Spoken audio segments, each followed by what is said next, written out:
Hoje eu estou aqui com Eliane Barbosa, atualmente nutricionista. E aí, Eliane, tudo bem com você? Eu estou ótima, Annika, graças a Deus. E você? Eu estou bem também. Então, vamos lá para a primeira pergunta, que não é nem exatamente uma pergunta. Eu queria que a senhora contasse um pouco sobre a sua história e a sua trajetória como mulher negra na cidade de Bonangi. A minha trajetória como mulher negra em Guanambi iniciou no ano de 2007, quando eu vim morar aqui. Eu sou natural de Salvador e, de fato, a minha história como mulher negra iniciou realmente aqui. Por quê? Até então, lá em Salvador, eu nunca me aprofundei em temas relacionados com racismo, com a discriminação racial. Eu cresci, claro, entendendo que existia o racismo, passei por algumas situações de preconceito na infância e na adolescência, como qualquer mulher e qualquer indivíduo negro passa por isso, né, durante toda a vida.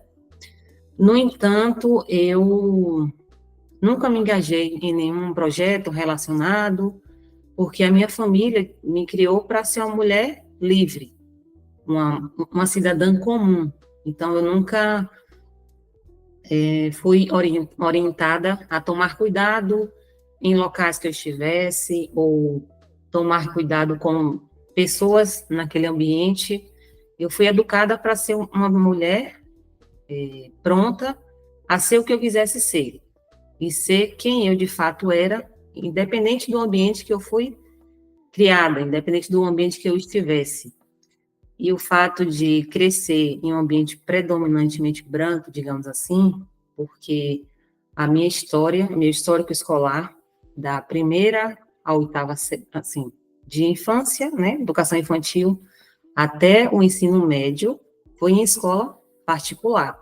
Então, eu cresci em um ambiente predominantemente branco, mas a minha família nunca, em momento algum, me limitou no sentido de que tome cuidado, porque você pode ser diferenciada ou pode ser excluída. Não, eu cresci para ser uma pessoa, uma cidadã normal, comum. Então, a questão do preconceito nunca foi algo que me limitou ou que me, digamos assim, algo que eu nunca imaginei que pudesse me parar. Exatamente por isso, que eu não tive essa criação. E o fato de Salvador ser uma cidade com a população negra bem ampla, então eu não sentia muito essas questões de forma tão, digamos assim, eu não tinha uma lupa para observar o que hoje eu sei e entendo, o chamado racismo velado, né, o preconceito velado. Lá em Salvador eu não enxergava isso. E quando eu vim para cá, realmente eu senti esse choque cultural, porque Guanambi, quem conhece sabe que é uma cultura que, eu até às vezes eu falo, né, que Guanambi parece que não é Bahia, realmente não tem características de Salvador, de uma cidade, da capital baiana. Inclusive também em relação à culinária. Então, é uma cidade muito diferente de Salvador. É um povo acolhedor, né? As pessoas, eu fui super acolhida aqui, de uma forma geral, mas teve alguns pontos, assim, no início, quando eu vim morar aqui, eu morava em um apartamento no centro da cidade, então eu ouvi coisas que em Salvador jamais eu ouviria, né? Que eu ouvi na fase adulta da minha vida. Porque lá eu frequentava vários tipos de ambientes também. E morando aqui nesse apartamento, eu escutava às vezes as pessoas perguntarem, né, quem é a sua patroa? Ou questionar se eu realmente morava naquele apartamento ou não. Ou de repente se tinha algum vendedor, algum representante que queria visitar o dono da casa e perguntava: quem era seu patrão? Sua patroa está em casa? Eu gostaria de falar com seu patrão, sempre assim. É como se não fosse possível uma mulher negra morar em um apartamento do centro da cidade. E no início eu fiquei um pouco incomodada, né, porque era algo realmente que eu não estava acostumada a escutar, mas ao longo do tempo eu entendi que era algo cultural e eu tive que aprender a lidar com isso. Então foram essas situações que eu fui vivenciando aqui que também me fez surgir o interesse em estudar mais sobre a minha identidade, sobre as minhas raízes, estudar sobre essa questão do racismo, preconceito. Foi uma forma que eu entendi também de me fortalecer em quem eu era, fortalecer a minha identidade, era estudando mais sobre o assunto, tendo, na verdade, mais clareza, porque eu sabia, né, como eu relatei no início, todos nós sabemos que existe, mas como eu não vivenciava muito, não observava, não prestava atenção.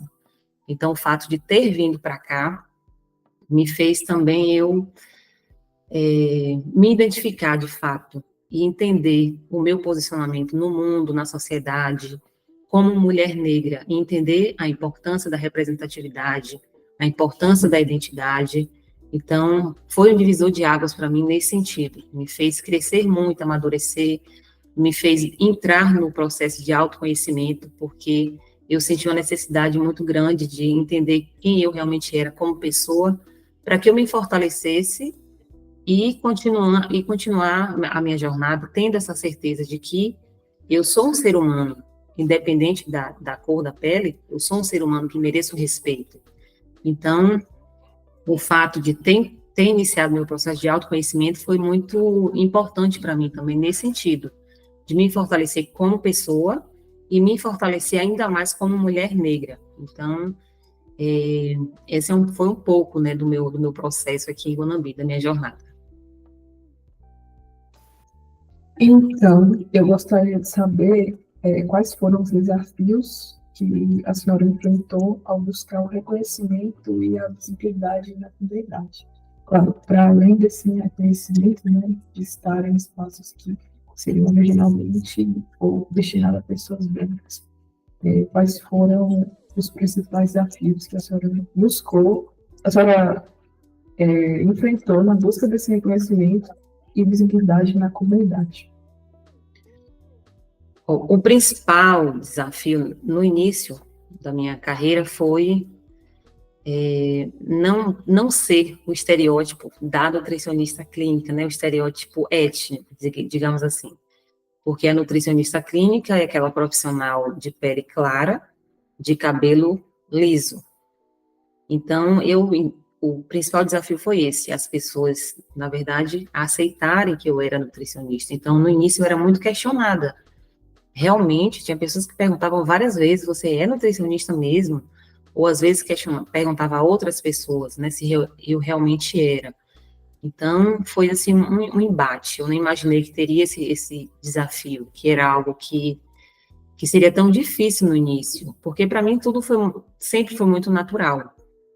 Então, encarar isso de que eu tinha que me encaixar em um determinado padrão para ser a profissional que eu desejaria ser. E foi bem delicado. E eu ter essa resistência, né, essa resiliência de continuar, porque a partir desses embates, desse enfrentar, né, a sociedade, enfrentar as pessoas, foi que eu cada vez mais tendo a certeza de que eu precisava avançar, eu não poderia recuar naquele momento ali, porque os desafios só iriam começar. Eu entendo, e eu comecei a entender o seguinte, que quanto maior a exposição, maior a discriminação. Tem até pessoas que imaginam que mulheres negras que estejam em uma posição, digamos assim, uma social mais elevada, ou digamos, posição de privilégio, não sofram preconceito. Mas nós sofremos em qualquer situação, em qualquer estágio da vida, em qualquer ambiente que a gente esteja, sempre há uma discriminação, um estranhamento em relação ao nosso cabelo, em relação ao nosso visual de uma forma geral.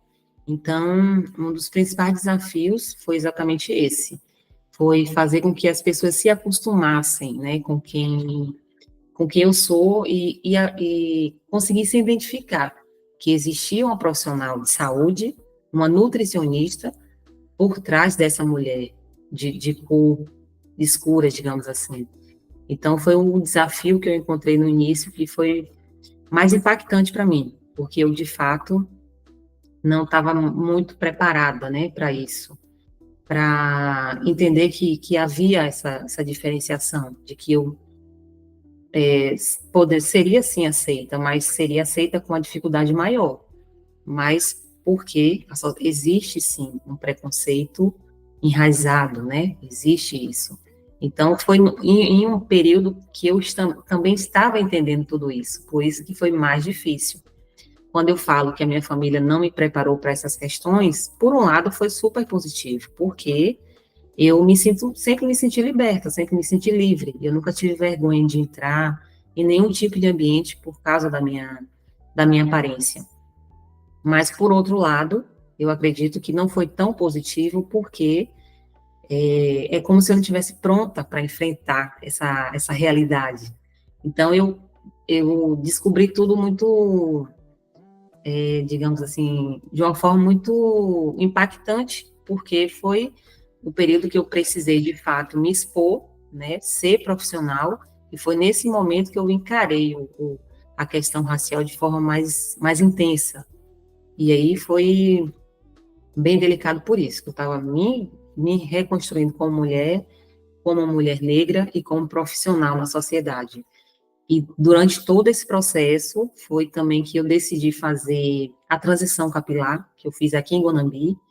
Até o ano de 2017, eu ainda utilizava química no meu cabelo, utilizava o cabelo escovado, e durante todo esse processo eu decidi, eu digo assim, aceitar a minha identidade real, né, 100% quem eu sou, decidi cortar o cabelo, assumir meu cabelo natural, e também foi outro impacto, porque eu escutei frases como você vai atender no consultório com esse cabelo? Como você vai se apresentar com esse cabelo? Como você vai atender o paciente com esse cabelo? Foram frases desse tipo que eu escutei, e me deixou muito reflexiva, né? Nessa fase da transição capilar, eu já não estava tão insegura no processo, né, de reconhecimento, mas foi um período que me deixou bem impactada também, porque mesmo com alguns anos de atuação, que as pessoas já me conheciam há mais tempo, eu já tinha uma certa visibilidade profissional aqui, decidi fazer a transição capilar, mas mesmo assim foi algo que foi bem delicado, porque foi como um divisor de águas, sabe? Eu me aceitei de fato naquele momento e tive essa coragem. Hoje eu percebo que foi um ato de coragem ter decidido cortar o cabelo e assumir 100% quem eu sou. Então, assim, Ânica, os desafios são diários, viu? Você perguntou quais foram os desafios, mas eles nunca acabam. Sempre há desafios, sempre há situações que a gente tem que lidar com isso, porque eu acredito que talvez nunca acabe, né? Essa questão da discriminação, infelizmente, pode amenizar, mas os desafios são constantes, e eu acredito que nós só conseguiremos vencer esses desafios quando a gente se fortalece. Eu acredito muito que é uma força que vem de dentro para fora, porque quando a gente está fortalecido no que nós realmente somos, o externo ele não abala tanto. É claro que a gente fica impactado, fica um pouco indignado, mas já não afeta muito, porque eu sei quem eu sou hoje, eu tenho certeza de que eu sou 100%, como cidadã, como profissional, e muito mais como mulher negra, porque hoje eu sei a importância da representatividade, eu sei a importância de ter esse posicionamento, de me sentir empoderada. Então, hoje é muito mais fácil lidar com esses desafios, mas eles são constantes. Pegando esse gancho de representatividade, resistência e aceitação, quais são as principais formas de liderança que as mulheres negras têm exercido atualmente em Guanambi?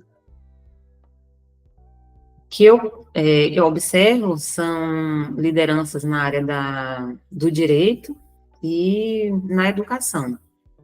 São as lideranças que eu mais observo aqui em Guanambi. E como que a senhora vê o papel das mulheres negras na transformação social e política da região? Eu acho que a importância, na verdade, as mulheres negras têm uma importância extremamente relevante na área social, política, principalmente em relação a essa questão do empoderamento, não, de ser uma referência, né? De ser, digamos assim, de conseguir empoderar outras mulheres, de mostrar que nós somos capazes de alcançar os nossos sonhos, de alcançar nosso objetivo, de chegar, na verdade, onde nós quisermos chegar.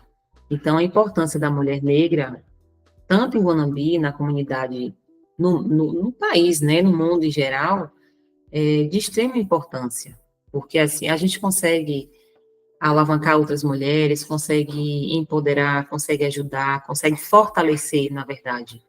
Eu não tinha muitas referências negras quando eu cheguei aqui em Guanambi, praticamente não tinha, né? Hoje nós podemos observar e reconhecer que a população negra em Guanambi está maior, tanto de pessoas de comunidades que eu até tenho conhecimento de algumas comunidades quilombolas que há aqui na região, essas mulheres que vieram para Guanambi, que vêm para Guanambi estudar, algumas vão para outras instituições fora da cidade também estudar, e depois retornam para a região, pessoas de outras cidades, assim como eu que vim de Salvador, então pessoas negras de outras cidades também que moram aqui, então esse referencial hoje está bem maior do que quando eu cheguei, e no social, na política, eu acredito que é muito necessário, porque isso faz com que a gente tenha mais coragem de seguir em frente, porque, na verdade, são os exemplos, né, que a gente observa, que a gente segue,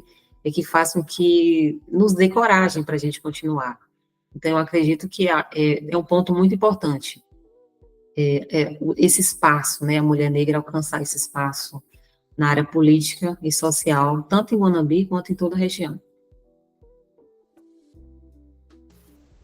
Falando agora um pouco mais sobre educação. Quais foram as dificuldades que a senhora enfrentou no acesso à educação? Em relação à educação, eu praticamente não enfrentei nenhuma dificuldade, porque, como eu relatei no início, até a quinta série, o meu pai pagou a escola particular para mim, puxou todos os meus estudos. Ele teve 16 filhos, eu sou a filha mais nova, e a única que estudei em escola particular. Ele fez esse esforço para que eu tivesse uma boa educação, né? E da quinta à oitava série, eu ganhei uma bolsa do governo estadual na época, uma bolsa integral. Então, eu consegui estudar também na escola particular, com bolsa, como bolsista, em um bairro nobre lá em Salvador, e nunca tive dificuldade nesse sentido. Eu estudei em escola pública, o meu ensino médio, mas, assim, diretamente nunca tive nenhuma dificuldade a ter acesso à educação. Essa área da minha vida sempre foi digamos assim, muito fácil, né, muito facilitada, exatamente porque a minha família, o meu pai, eles fizeram de tudo para que o máximo que eu pudesse, eu estivesse em uma escola que me desse um suporte adequado, e, e assim aconteceu. E quando eu estudei o ensino médio, voltei para o meu bairro, foi uma escola próxima de casa também. Então, foi sempre bem fácil essa parte da educação para mim, não tive nenhuma dificuldade. Quais são os principais desafios que a senhora enfrenta para alcançar os espaços de poder na cidade, sejam na política, seja na questão profissional e também até mesmo na questão pessoal? Olha, os desafios, deixa eu ver, na verdade, são apenas alguns, assim, mais é o estranhamento mesmo em relação à minha aparência, principalmente em relação ao meu cabelo. Mas, assim, diretamente, não, desafios não. Deixa eu explicar o porquê. Eu sempre fui uma pessoa muito focada, assim, no meu objetivo, no que eu quero. Então, o que que acontece? Como eu não fui criada muito voltada para olhar essas questões de preconceito, para ficar observando se tem alguém que tem discriminação e tirar meu foco. Eu nunca deixei que acontecesse isso. Então, assim, caso eu observe que tem alguma situação que eu não possa avançar naquele ambiente, ou tem uma determinada pessoa que eu fique sabendo que não vai facilitar algo para mim, algo desse tipo, automaticamente eu vou buscar outro caminho, entendeu? Então, assim, sinceramente, eu enfrento pouquíssimos desafios, exatamente por isso. Eu não fico muito remoendo o que acontece, eu não fico prestando muita atenção nesse lado negativo, digamos assim. E uma coisa que me fortalece muito, que me ajudou nesse processo de autodesenvolvimento e autoconhecimento foi também respeitar o direito do outro de ser racista, respeitar o direito do outro de ser, de não aceitar o negro, de tá tudo bem, isso é um problema dele, não é meu. Então, eu sempre desviei desses desafios, entendeu? Eu não. Automaticamente surge outra oportunidade, surge outras possibilidades, e como eu não fico muito focada nessas questões, acaba que as coisas fluem, entendeu? Acaba ficando, de certa forma, fácil. É claro que, como eu te falei, existe o preconceito velado, que eu enxergo, que eu observo, em relação a, digamos assim, a um tratamento diferente, né? As pessoas tratam diferente, ou não oferecem a devida atenção que, que eu mereço, né? Comparado a um outro cidadão, digamos assim. A gente observa, nós observamos isso no dia a dia, é muito comum, mas são coisas tão pequenas que eu não ponho foco naquilo, eu deixo passar.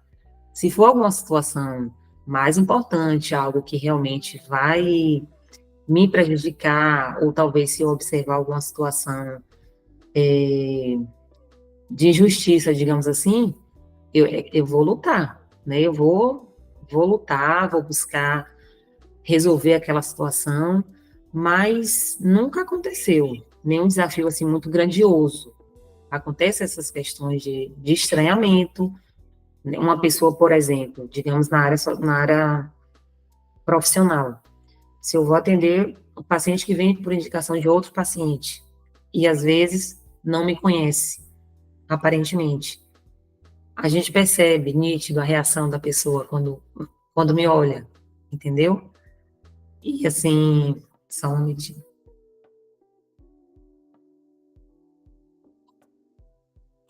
São esses desafios, nesse sentido, de estranhamento mesmo, mas nada de. Nunca fui insultada, por exemplo, aqui em Guanambi. Nunca fui insultada diretamente, nunca fui maltratada por essas questões. Então, são esses desafios diários que a gente enfrenta na questão de perceber algumas situações que deveriam ser diferentes, mas que às vezes acontece de forma, eu acredito, que natural, porque tem muitas pessoas que agem com situações preconceituosas ou racistas por hábito. Você sente isso também? É por hábito, porque é tão comum fazer algum comentário racista ou fazer alguma, ou realmente falar alguma palavra que para eles é normal, que não incomodaria uma pessoa que é negra, né? Mas a gente sente, a gente percebe, a gente escuta. Mas para quem faz aquilo é natural. Então, eu não costumo dar muito foco a essas questões pontuais e simples, porque, de fato, não vai agregar nada na minha vida e pode atrapalhar. Então, eu continuo seguindo o meu caminho. E eu sei que sempre vai surgir novas oportunidades, surgem novas pessoas, e assim eu vou seguindo. Eu acredito que isso facilita demais a minha vida também. O fato de ter foco no que eu quero. Se eu encontrei uma pessoa que me discriminou de alguma forma, ou me tratou diferente, tá tudo bem. Eu dou o direito a ela de ser daquela forma. Mas tem outras pessoas que não fazem isso. Então eu vou seguir um caminho diferente. Eu não vou ficar dando atenção, dando foco, ou criando uma situação dando volume àquela situação que não merece, dando atenção a algo que não merece. Você entende? Entendo completamente. Como a senhora vê o futuro das mulheres negras em Bonavista em termos de representatividade e participação ativa na sociedade? Olha, Ânica, eu vejo um futuro muito promissor, porque em termos de representatividade, como eu citei, quando eu cheguei aqui, praticamente não havia representatividade. Pelo menos eu fiquei muito tempo sem conhecer mulheres negras na área da educação e outras áreas que realmente eu tivesse essa representatividade, me sentisse à vontade, sentisse força, né, através dessas mulheres. E hoje está bem diferente. Inclusive a questão do cabelo, né? Antigamente era bem difícil a gente ver pessoas com cabelo black aqui em Guanambi. Há 16 anos, quando eu cheguei aqui, praticamente não tinha. E hoje em dia é muito comum a gente ver pessoas com cabelo black, e eu acredito que isso também facilita muito a aceitação. Então, a questão da representatividade, tanto no social quanto na política, eu acredito que é muito promissor aqui em Guanambi, exatamente porque essa população está tendo mais visibilidade. E esse projeto de vocês é muito importante para isso. Eu acredito que vai ajudar muito essa população, as mulheres negras aqui em Guanambi, através desse trabalho de vocês, que é um trabalho de extrema importância. E eu fiquei muito feliz em ter sido convidada para participar desse projeto, porque realmente faz muito sentido nesse momento atual que nós vivemos, e eu acredito que vai mudar a vida de muitas mulheres negras aqui em Guanambi e região. A gente é que agradece a participação da senhora no nosso projeto. Então, partindo agora para a última pergunta, quais medidas a senhora considera essenciais para promover a inclusão e a valorização das mulheres negras na região? Eu acredito que realizando projetos, realizando palestras, roda de conversas, porque quando a gente conta a nossa história, quando compartilhamos conhecimento, facilitamos muito a vida uma da outra. E quando há esse fortalecimento entre as mulheres, na verdade, essa troca de experiência real, né, de mulheres próximas, porque às vezes a gente pensa em representatividade de alguém que está distante, de uma atriz, de uma cantora, ou de uma celebridade de uma forma geral. E às vezes nós esquecemos de observar histórias de mulheres tão próximas de nós. Às vezes não precisa ser uma mulher negra da área de saúde, ou da educação, ou do direito, mas pode ser uma mulher negra, dona de casa, mas que seja uma mulher negra empoderada. Ela está em casa, mas ninguém sabe da história daquela mulher, a força daquela mulher, o que ela passou, né, para conseguir construir uma família, para conseguir viver com dignidade. Às vezes não precisa ser uma mulher que está em evidência. Então, eu acredito muito que promovendo eventos como esse, chamando a comunidade para participar, fazendo com que essas mulheres se reconheçam também como cidadãs, se reconheçam como mulheres importantes. Não é importante porque está em evidência. Talvez não. Ela é importante porque ela vive com dignidade, ela de alguma forma vive driblando o preconceito, e a gente não sabe, porque ela não está em evidência. Mas quando talvez, né, a comunidade ou os órgãos públicos promovam eventos como esse, projetos, ações, roda de conversas, a gente vai conseguir se fortalecer muito e cada dia mais aumentar essa representatividade. Eu acredito que com isso também seja possível, ao longo do tempo, ir quebrando alguns padrões e algumas crenças que estão enraizadas, inclusive, no inconsciente coletivo. Certo. Se a senhora quiser dizer mais alguma coisa para finalizar, alguma reflexão, fique à vontade, esse espaço está aberto para isso. Eu gostaria de agradecer mais uma vez a você pelo seu empenho, agradecer a toda a sua equipe pelo belo trabalho que vocês estão realizando. e falar o seguinte para as mulheres negras que vão ter acesso a esse conteúdo: nunca desistam do sonho de vocês, nunca desistam do que realmente vocês querem, e tenham a certeza de que, independente de onde vocês estejam, não precisa provar nada para ninguém. Vocês só precisam ser você mesma. Não precisa ficar com aquela crença, né, que existe aquela crença de que a gente sempre tem que estar provando que é melhor do que o outro, para se reafirmar, para que seja aceito. E não precisa ser assim.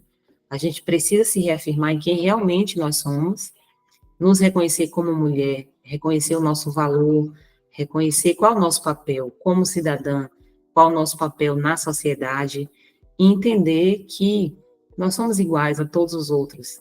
É claro que pessoas em vulnerabilidade social sempre vai ter mais dificuldade, mas independente da, é, da posição social, a pessoa negra, ela sempre vai lidar com o preconceito, e é importante ressaltar que o peso do preconceito, ele é muito pesado, ele é muito difícil de carregar. E se nós não nos fortalecermos, de fato, não nos entendermos, não aceitar quem nós somos, é muito difícil seguir em frente, porque chega a ser cruel. Então, é importante a gente ter essa clareza no sentido da autovalorização, do amor próprio, do respeito, do autocuidado, né? Para que a gente possa chegar onde nós quisermos, alcançar o objetivo que nós determinarmos para a nossa vida, porque nós somos capazes. Nós iremos enfrentar os desafios, temos que lidar com essas questões externas, mas quanto mais fortalecida em nós mesmas, mais fácil vai ficar para a gente lidar com tudo isso. E algo que me ajuda bastante, Ânica, é a questão da espiritualidade. Quando eu me reconheci como pessoa, me reconheci como Deus me reconhece, né, como filha de Deus, de fato. Eu fui criada numa família evangélica, eu sempre tive essa base espiritual, e a minha família sempre me ensinou isso, que abaixo de Deus, todos os seres humanos, todos somos iguais. Não tem diferenciação, porque Deus é maior. Abaixo dele, todos somos iguais. Então, a questão da espiritualidade, da fé em Deus, me ajuda bastante, porque eu sei que Ele é o único que pode nos julgar, que pode nos repreender, que pode nos, digamos assim, nos limitar. Então, assim, se Deus não limita, nenhum ser humano capaz, mais é capaz de nos limitar, só nós mesmas. É por isso que o estudo do autoconhecimento, o autodesenvolvimento é tão importante para a população negra de um modo geral, eu acredito, porque para mim fez muito sentido, e para as mulheres negras, ainda mais. Então, mulheres, busquem o autoconhecimento, busquem o autodesenvolvimento e busquem fortalecer cada vez mais o amor próprio e a autoestima de vocês. Obrigada e um abraço a todas.